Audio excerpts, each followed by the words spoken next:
Hello friends, आज हम chemical equation का पार्ट 2 करेंगे।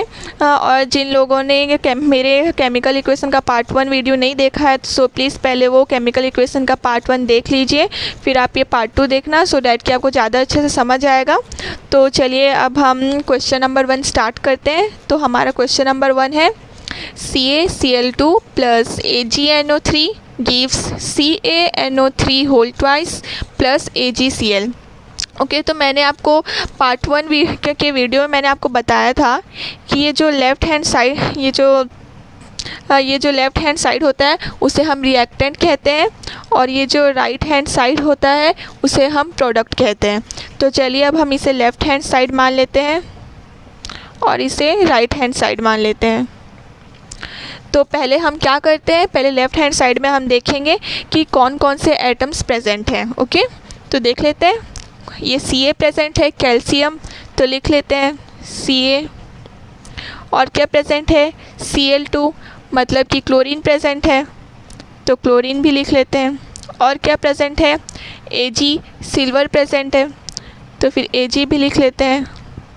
और क्या है, N नाइट्रोजन प्रेजेंट है, N लिख लिए। और क्या प्रेजेंट है, O ऑक्सीजन, तो फिर लिख लेते हैं O। तो अब इसी तरह से हम राइट हैंड साइड में भी देख लेते हैं कि कौन कौन सा एटम्स प्रेजेंट है। तो क्या प्रेजेंट है, Ca लिख लेते हैं। और क्या है, ब्रैकेट के अंदर N और N नाइट्रोजन प्रेजेंट है, लिख लिए। और क्या है, ऑक्सीजन प्रेजेंट है, ऑक्सीजन भी लिख लेते हैं। और Ag सिल्वर प्रेजेंट है, तो Ag लिख लेते हैं। और क्या प्रेजेंट है, Cl दैट इज़ क्लोरीन, तब हम क्लोरीन भी लिख लेते हैं। ओके तो अब मैं आगे बढ़ने से पहले आपको ये बता दूं कि जो ब्रैकेट के अंदर जो ये NO3 लिखा है ना, तो ये जो O के बगल में जो 3 लिखा है ये केवल O का नंबर है, N का नहीं है।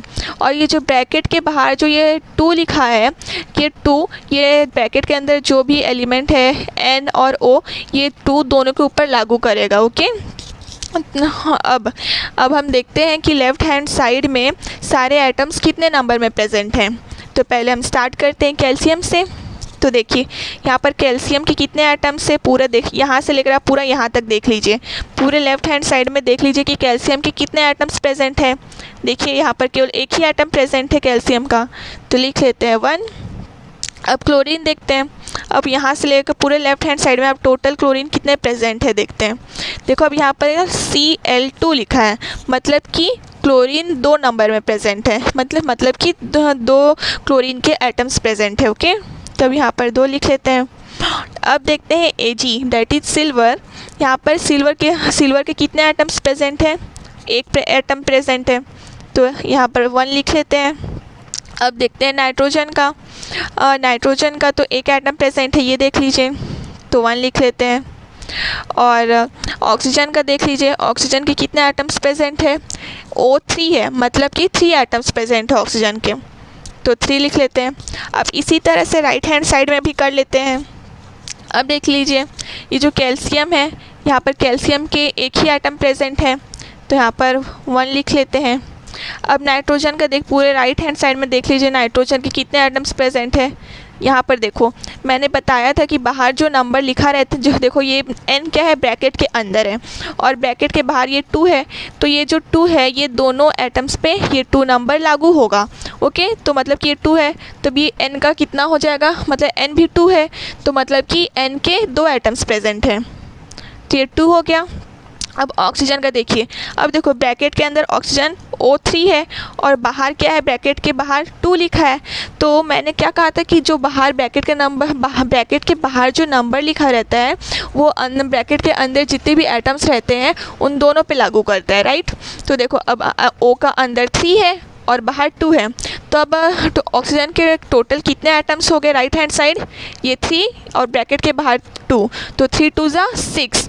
जो ब्रैकेट के बाहर जो नंबर रहता है और ब्रैकेट के अंदर जो नंबर रहता है वो दोनों को मल्टीप्लाई करते हैं, तो ऑक्सीजन अंदर कितना है, ब्रैकेट के अंदर 3 है और ब्रैकेट के बाहर 2 नंबर है, तो फिर 3 2 ज़ा 6, तो फिर ऑक्सीजन कितना हो गया, 6। ओके और अब Ag सिल्वर का देखते हैं। राइट हैंड साइड में Ag कितना है, 1। तो फिर लिख लेते हैं 1। और क्लोरीन कितना है राइट हैंड साइड में, 1 है, तो लिख लेते हैं 1। ओके, अब इतना करने के बाद अब हम दोनों साइड, लेफ़्ट हैंड साइड और राइट हैंड साइड को बैलेंस करने स्टार्ट करेंगे। अच्छा, बैलेंस करना मतलब क्या होता है? बैलेंस करना मतलब क्या होता है कि लेफ़्ट हैंड साइड में जो एटम्स है और राइट हैंड साइड में जो एटम्स है वो दोनों बराबर होना चाहिए। मतलब कि जैसे कि यहाँ पर Ca1 है तो ये राइट हैंड साइड में भी Ca1 होना चाहिए। लेफ़्ट हैंड साइड में जितने नंबर ऑफ़ एटम्स होते हैं उतना ही राइट हैंड साइड में भी होना चाहिए। ओके, तो अब हम बैलेंस करना स्टार्ट करते हैं। तो पहले देखते हैं Ca को। देखो, लेफ़्ट हैंड साइड में Ca कितना है, 1 है, और राइट हैंड साइड में Ca कितना है, 1 है। तो फिर ये दोनों तभी इक्वल है, तो इन्हें बैलेंस करने की कोई ज़रूरत नहीं है। तो चलिए अब हम आगे बढ़ते हैं। आगे क्या है, Cl, क्लोरीन। तो फिर अब देखते हैं लेफ़्ट हैंड साइड में क्लोरीन कितना है, 2 है, और राइट हैंड साइड में क्लोरीन कितना है, 1। मतलब अब क्लोरीन लेफ़्ट हैंड साइड में और राइट हैंड साइड में इक्वल नहीं है। तो अब हमें क्लोरीन को दोनों साइड इक्वल करना पड़ेगा। तो मैंने आपको पार्ट 1 वीडियो में बताया था कि जिस साइड नंबर कम रहते हैं एटम्स के, उसी साइड हम नंबर लिख के बैलेंस करते हैं। तो देखो, अब यहाँ पर क्लोरीन 1 है, मतलब कि अब हमें यहाँ पर क्लोरीन को 2 बनाना होगा, तभी तो ये वाला क्लोरीन और ये वाला क्लोरीन दोनों बराबर होंगे। तो फिर अब ये वाला क्लोरीन को 2 बनाने के लिए अब हम राइट हैंड साइड में यहाँ पर 2 लिख देंगे। तो इससे क्या होगा, ये क्लोरीन 2 हो जाएगा। तो अब ये हमारा क्लोरीन बढ़ के कितना हो गया, 2 हो गया। और आपको याद रखना है कि जो पुराना वैल्यू है उसे भूलना है, आगे जो नया वैल्यू आएगा उसे हमें बस याद रखना है। ओके, तो फिर अब देखो, अब यहाँ पर 2 लिखने से अब Cl तो 2 हो ही गया, पर यहाँ पर क्लोरीन के अलावा सिल्वर भी तो है, Ag तो है ना। तो फिर अब Ag भी कितना हो जाएगा, 2 हो जाएगा। तो फिर अब Ag 1 से बढ़कर कितना हो गया, 2 हो गया। तो देखो, अब Ag यहाँ पर कितना हो गया, 2 हो गया, और लेफ़्ट हैंड साइड में Ag कितना है, 1 है। तो फिर से अब सिल्वर दोनों साइड अब अनइक्वल हो गया। तो अब मैंने बताया था कि जिस साइड कम नंबर रहता है उसी साइड हम नंबर लिख के बैलेंस करते हैं। तो देखो, अब यहाँ पर Ag1 है, इधर Ag2 है, तो इस साइड नंबर कम है लेफ़्ट हैंड साइड में। तो फिर अब Ag को भी हम लोग को 2 बनाना पड़ेगा ताकि ये वाले Ag से इक्वल हो जाए। तो फिर अब इसको इक्वल करने के लिए अब हम लेफ़्ट हैंड साइड में क्या लिख देंगे, 2। तो फिर अब ये Ag जो है ये भी इक्वल हो गया। तो फिर अब इसका Ag का ना वैल्यू बढ़ के कितना हो जाएगा, 2। तो देखो, अब ये Ag इक्वल हो गया, इधर भी Ag इक्वल हो गया। ओके, तो अब देखो, अब ये Ag इक्वल हो चुका है, ये हो गया, और क्लोरीन भी इक्वल हो चुका है, और कैल्शियम भी इक्वल है। अब ये कैल्शियम भी इक्वल है। अब क्या बचा, नाइट्रोजन और ये ऑक्सीजन। तो अब देखते हैं नाइट्रोजन और ऑक्सीजन को।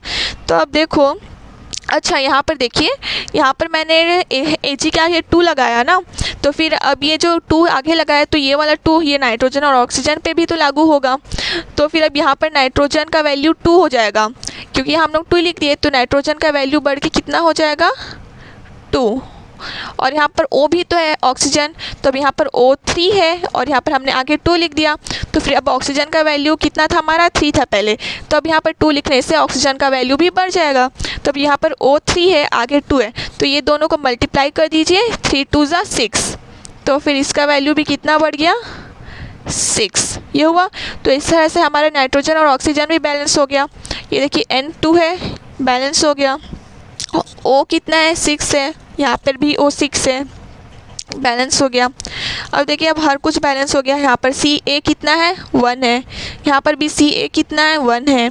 Cl2 कितना है, Cl2 है, मतलब कि यहाँ पर Cl कितना है, 2 है, यहाँ पर भी Cl 2 है, और यहाँ पर Ag 2 है, यहाँ पर भी Ag 2 है, और यहाँ पर नाइट्रोजन 2 है, और यहाँ पर नाइट्रोजन 2 है, और यहाँ पर O का 3 है, यहाँ पर 2, तो 3 1 जा 3 2 जा 6 हो गया ऑक्सीजन।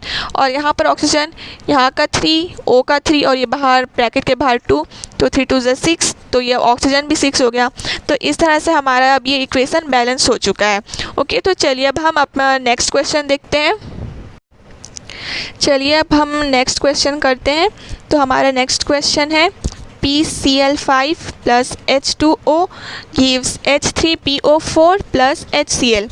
तो इतना हमारा लेफ़्ट हैंड साइड है जिसे कि हम रिएक्टेंट कहते हैं, और इतना हमारा राइट हैंड साइड है जिसे कि हम प्रोडक्ट कहते हैं। तो अब हमें सबसे पहले क्या करना है, हमें देखना है कि कौन कौन से एटम्स प्रेजेंट हैं।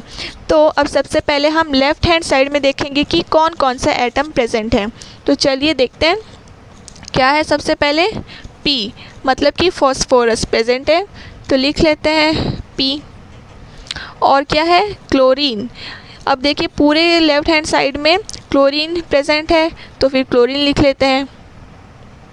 और क्या है, हाइड्रोजन भी प्रेजेंट है, तो हाइड्रोजन लिख लेते हैं। और क्या है, O, ऑक्सीजन लिख लिए। अब इसी तरह से हम राइट हैंड साइड में भी करेंगे।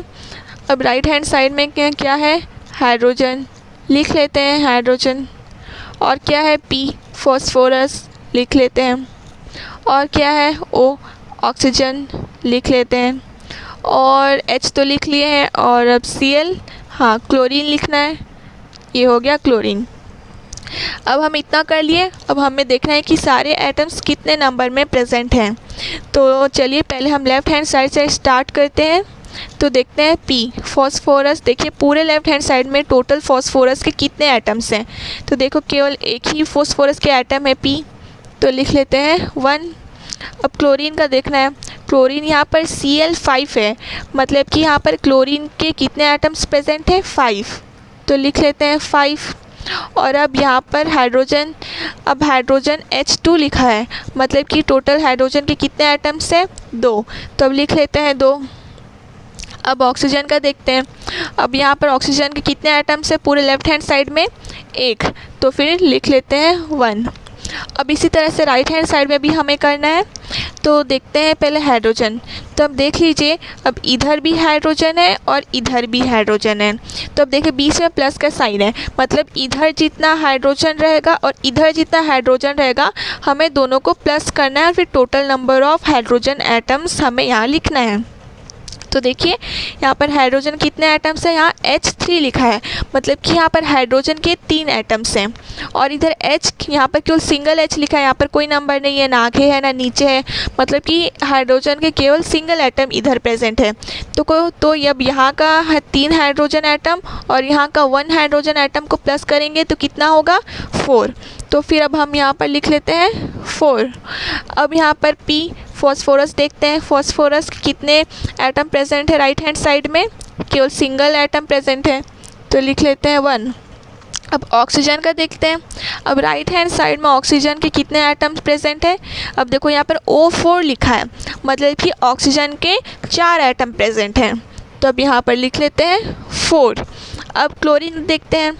अब क्लोरीन को देखो राइट हैंड साइड में पूरा, अब यहाँ पर क्लोरीन का केवल एक ही एटम प्रेजेंट है, तो फिर अब यहाँ पर लिख लेंगे 1। अब इतना करने के बाद अब हम ये इक्वेशन को बैलेंस करना स्टार्ट करते हैं। ओके, तो अब देखते हैं फॉस्फोरस इज इक्वल टू 1, मतलब कि यहाँ पर लेफ़्ट हैंड साइड में फॉस्फोरस 1 है और राइट हैंड साइड में भी P इज इक्वल टू 1, मतलब कि फॉस्फोरस 1 है, तो ये बराबर है, फॉस्फोरस दोनों साइड 1 1 है, तो अब ये तो ऑलरेडी बैलेंस्ड है, तो अब इसे बैलेंस करने की ज़रूरत नहीं है। तब हम आगे बढ़ते हैं, क्लोरीन का देखते हैं। अब यहाँ पर chlorine Cl is equal to 5, okay, और अब राइट हैंड साइड में Cl इज इक्वल टू 1।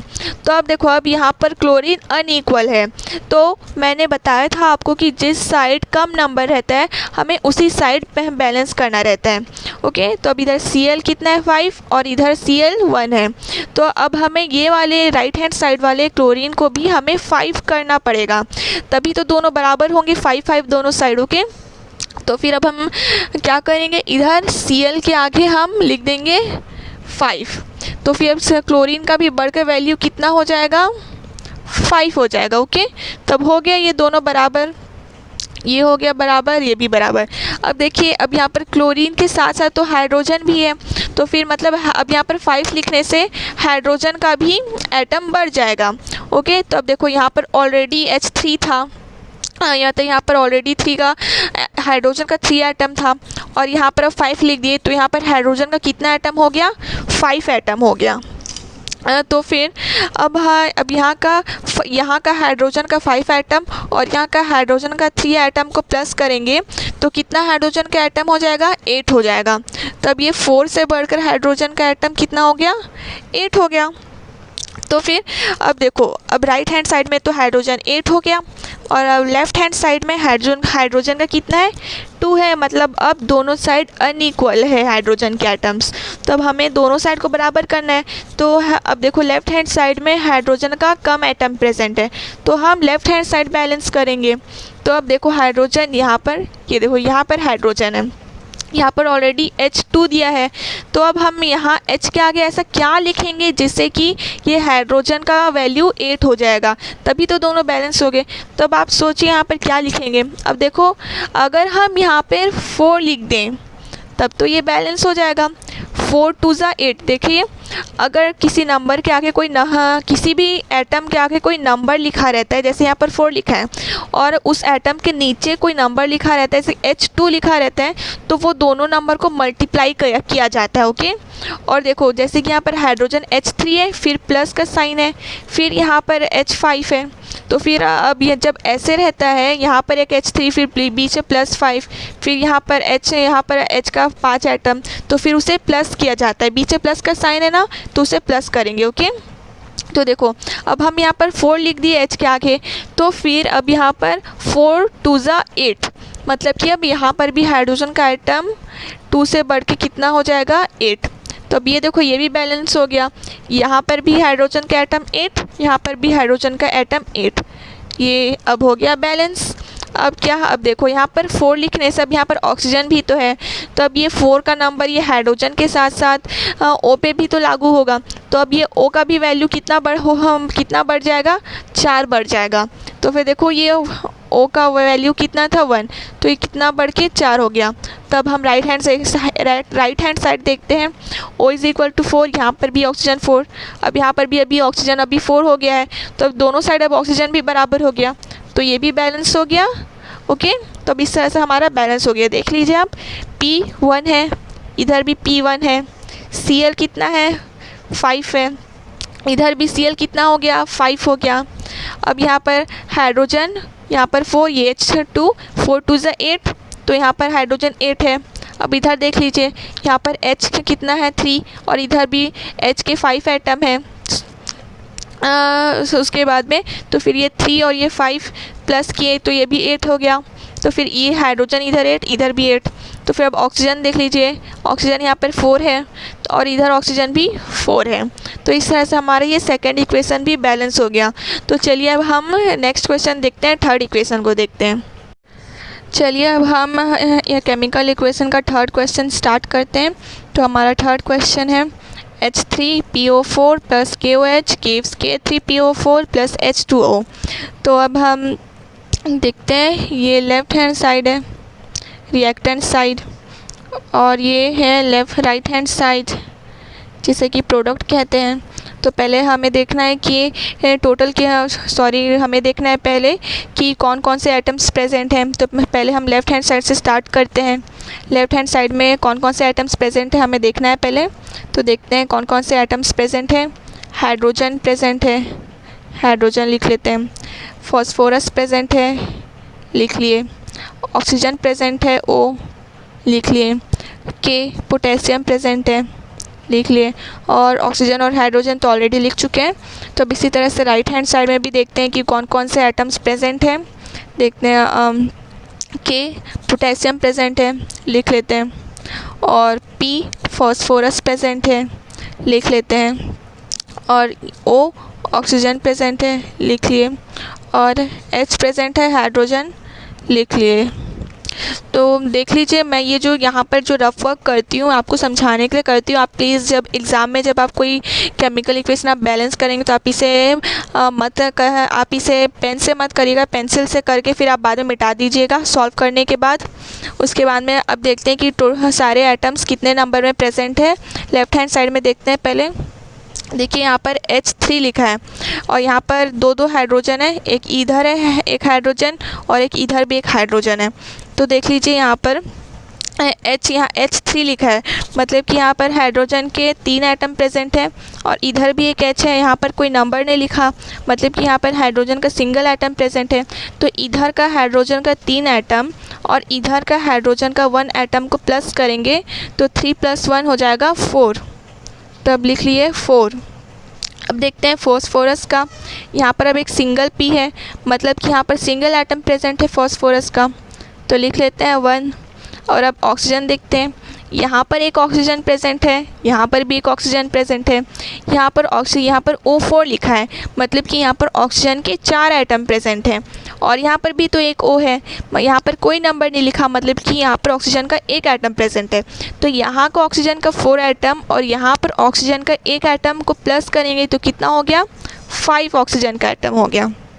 अब के का देखते हैं, के ये रहा, यहाँ पर अब कोई नंबर नहीं लिखा है, तो फिर अब यहाँ पर के का कितना हो गया, नंबर ऑफ़ एटम 1।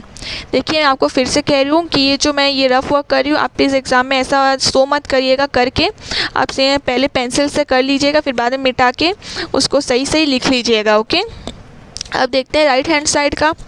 देखिए यहाँ पर K3 लिखा है, मतलब कि पोटेशियम का 3 एटम प्रेजेंट है, तो लिख लेते हैं 3। अब P फॉस्फोरस का देखिए, यहाँ पर कोई नंबर नहीं है, मतलब कि फॉस्फोरस का सिंगल एटम प्रेजेंट है, तो फिर लिख लेते हैं 1। अब ऑक्सीजन का देखिए, यहाँ पर O4 है, यहाँ पर भी एक O है, तो यहाँ का O का 4 एटम और यहाँ का O का एटम 4, यहाँ का 4 और यहाँ का 1, कितना हो गया 5, तो लिख लिया 5, O = 5। अब हाइड्रोजन का देखिए, यहाँ पर H2 लिखा है, मतलब कि हाइड्रोजन का 2 एटम प्रेजेंट है, तो यहाँ लिख लेते हैं 2। तो चलिए अब हम इसे बैलेंस करते हैं, तो H = 4, यहाँ पर H = 2। ओके, तो चलिए मैं आपको पहले पेंसिल से समझाती हूँ लिख के।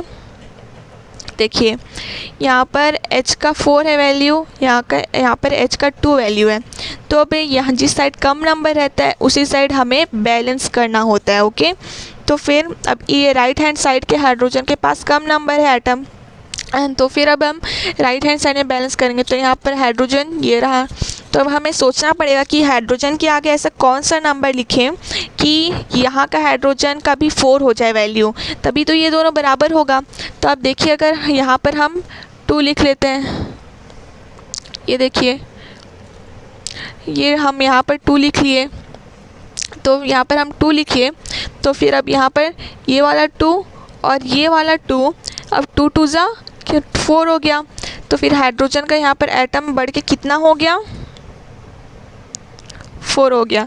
देखिए जब यहाँ पर किसी भी एटम के आगे कोई नंबर लिखते हैं और यहाँ पर नीचे तरफ कोई उसी एटम के नीचे तरफ कोई नंबर रहता है, तो वो दोनों को मल्टीप्लाई किया जाता है। ओके, इसलिए यहाँ पर देखिए H के आगे 2 लिखी, तो फिर कितना, और यहाँ पर भी एक 2 है, तो 2 × 2 = कितना हो गया, 4 हो गया। तो फिर अब ये दोनों 4 हो गए, बराबर हो गए।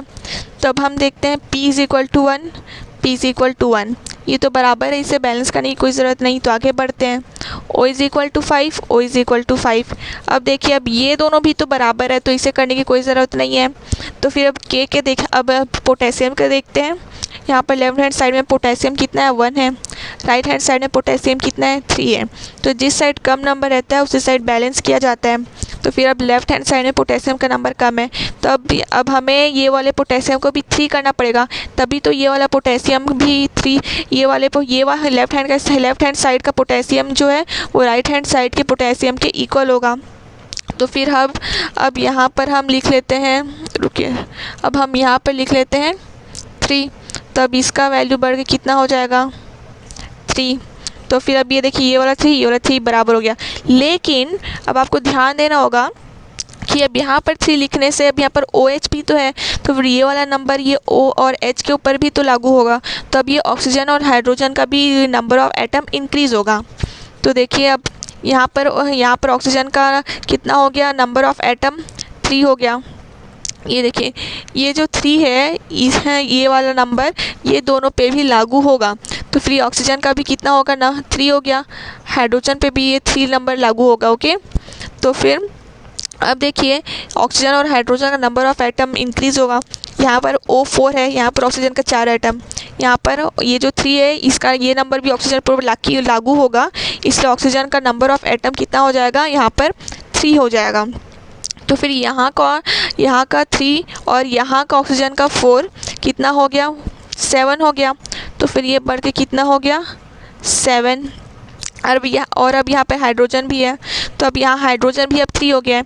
देखिए यहाँ पर भी हाइड्रोजन का 3 एटम है और अब यहाँ पर भी 3 लिखने से यहाँ का भी हाइड्रोजन 3 हो गया है, तो 3 + 3 6 हो गया। तो देखिए 6, अब यहाँ पर बढ़ के 6 हो गया।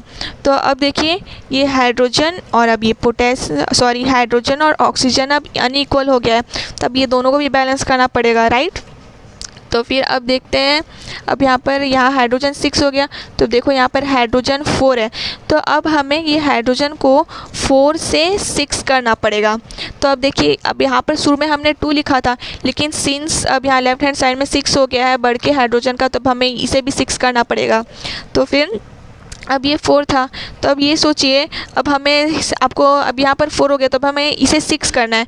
तो ये ऑब्वियस है कि अब हमें यहाँ पर 2 की जगह कोई और नंबर लिखना पड़ेगा, तभी तो यहाँ का हाइड्रोजन का एटम और यहाँ का हाइड्रोजन का एटम इक्वल होगा। ओके, तो अब हम इसे मिटा लेते हैं। हाँ, तो देखिए अब यहाँ पर अब आपको फिर से सोचना पड़ेगा कि हम यहाँ पर ऐसा क्या लिखें कि यहाँ का हाइड्रोजन का एटम बढ़ के यहाँ पर 6 हो, यहाँ पर 6 है, वैसे यहाँ पर भी 6 हो जाए। तो सिंपल है, 3 × 2 = 6, तो यहाँ पर लिख लीजिए 3। तो इस तरह से ये जो 3 यहाँ पर है, 3 × 2 = 6 हो गया। हाइड्रोजन हाइड्रोजन का एटम यहाँ पर 6 हो गया। तो फिर अब ये चेंज होके कितना हो गया, 4 से 6 हो गया। तो देखिए ये हाइड्रोजन यहाँ पर 6 बैलेंस, अब ये यहाँ पर भी 6, अब ये भी बैलेंस हो गया। अब देखो अब यहाँ पर 3 लिखने से यहाँ पर O भी तो है, तो फिर अब ऑक्सीजन यहाँ पर कितना हो जाएगा, देखो यहाँ पर भी O4 है, मतलब यहाँ पर ऑक्सीजन के 4 एटम। अब यहाँ पर 3 लिखने से अब ये ऑक्सीजन भी 3 हो गया, तो 4 और 3 यहाँ का ऑक्सीजन का 4, यहाँ का ऑक्सीजन का 3 कितना हो गया, बढ़ के अब ये चेंज हो जाएगा, कितना हो जाएगा, ये भी 7 हो गया। तो देखिए अब इस तरह से हमारा इक्वेशन पूरा बैलेंस हो गया। देखिए यहाँ पर H कितना है, 3, अब यहाँ पर H कितना है, 6 है, यहाँ का 3, यहाँ का H का 3, यहाँ का H का 3 कितना हो गया, 6। और तो यहाँ पर भी देखिए H 3 × 2 = 6 H हो गया बराबर। अब P यहाँ पर कितना है, 1 है, और यहाँ पर P कितना है, 1, ये इक्वल हो गया। अब O देखिए, यहाँ का O का 4 और यहाँ का O का 3 कितना हो गया, 4, यहाँ का 4 और यहाँ का 3 कितना हो गया, 7। और राइट हैंड साइड में यहाँ का 4 और यहाँ का 3, ये ऑक्सीजन का 3, ये क्या हो गया, 4 + 3 7। तो अब ये ऑक्सीजन भी इक्वल हो गया। और अब ये K देखिए, K यहाँ पर कितना है, 3, यहाँ पर भी K कितना है, 3, तो ये इक्वल हो गया। अब हाँ, तो और ये अब सारा पूरा इक्वल हो गया। तो इस तरह से हमारा इक्वेशन बैलेंस हो गया है। मैं आपको फिर से कहना चाहूँगी, जब आप कोई इक्वेशन बैलेंस करते हैं तो प्लीज़ आप शुरू में उसे पेंसिल से बैलेंस कर लिया कीजिए, क्योंकि हमें कभी कभी नंबर को बार बार चेंज करना पड़ता है बैलेंस करते वक्त। तो इसलिए आप प्लीज़ पेंसिल से पहले बैलेंस कर लिया कीजिए, उसके बाद में फिर आप बाद में उसे अच्छे से पेन से लिख लिया कीजिए। ओके, तो अब चलिए मैं आपको एक क्वेश्चन दूंगी, जिसे कि आपको सॉल्व करना है, और सॉल्व करके आप उसे कमेंट कर दीजिएगा। अगर आप वो क्वेश्चन सॉल्व कर लेंगे तो आप समझ जाइएगा कि आपको इक्वेशन बैलेंस करना आ गया। ओके, तो मैं आपको एक क्वेश्चन देती हूँ, आप प्लीज़ उसे सॉल्व कर लीजिएगा। आपका क्वेश्चन ये देखिए,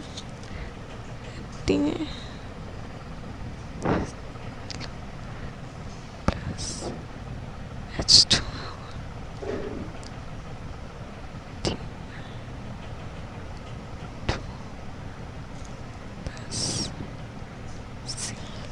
तो ये है आपका होमवर्क क्वेश्चन। तो प्लीज़ आप ये क्वेश्चन को एक बार सॉल्व करके देखिएगा और मुझे कमेंट करके आप ये सॉल्व करके बता दीजिएगा। मैं देखूँगी कि आपने सही सॉल्व किया है कि नहीं। अगर आपने सही सॉल्व किया होगा तो मैं आपको बता दूँगी, और अगर आपने गलत सॉल्व किया होगा तो मैं आपको करेक्ट कर दूँगी। ओके, तो प्लीज़ आप इसे सॉल्व ज़रूर कीजिएगा। ओके, तो अगर आप यहाँ पर मैंने TI लिखा है तो मैं आपको ये TI बता दूँ कि ये किसका केमिकल नेम है। इसका ये टिटेनियम का केमिकल नेम है, आपको लिख के बता देती हूँ।